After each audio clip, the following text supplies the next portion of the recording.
सरगम में गीतिया गवावेलू। वंदने के एक बंद में भक्त माँ से कहता है कि माँ आपका श्रृंगार कैसा है, आपका रूप कैसा है। श्वेत बसने तले हंस सवारी, श्वेत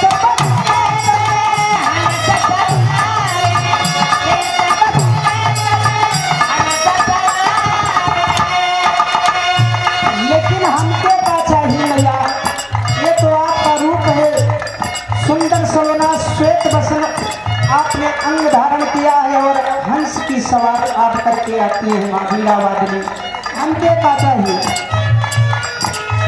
श्वेत बसन तले हंस सवार,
मनुष्य बलवान हो तो नहीं समय हो तो बलवान, कर्म प्रधान भी सूरज राखा, जो जस कीन तस फल चाखा।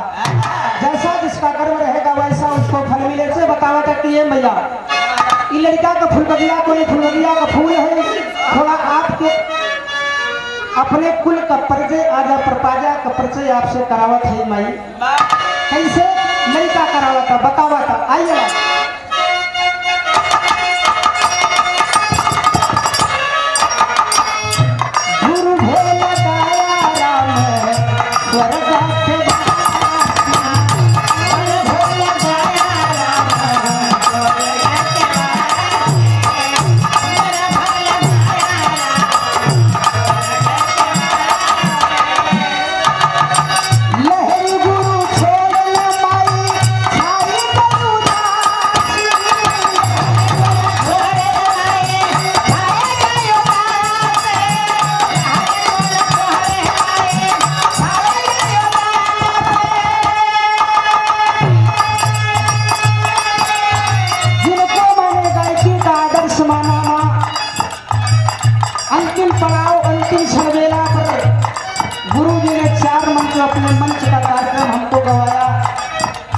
और बहुत सारा ज्ञान दे करके आज परमधाम को चले गए।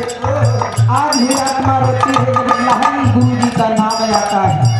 लेकिन अब हमारे अखाड़े की नैया कौन खेलेगा माँ? चौथा पन आ गया है ननकू महाराज का। तब परमात्मा यम के फरिश्ते भेज दे, जाना तो हमको भी एक दिन होगा माँ। लेकिन हम सब बिलख रहे हैं। लहर गुरु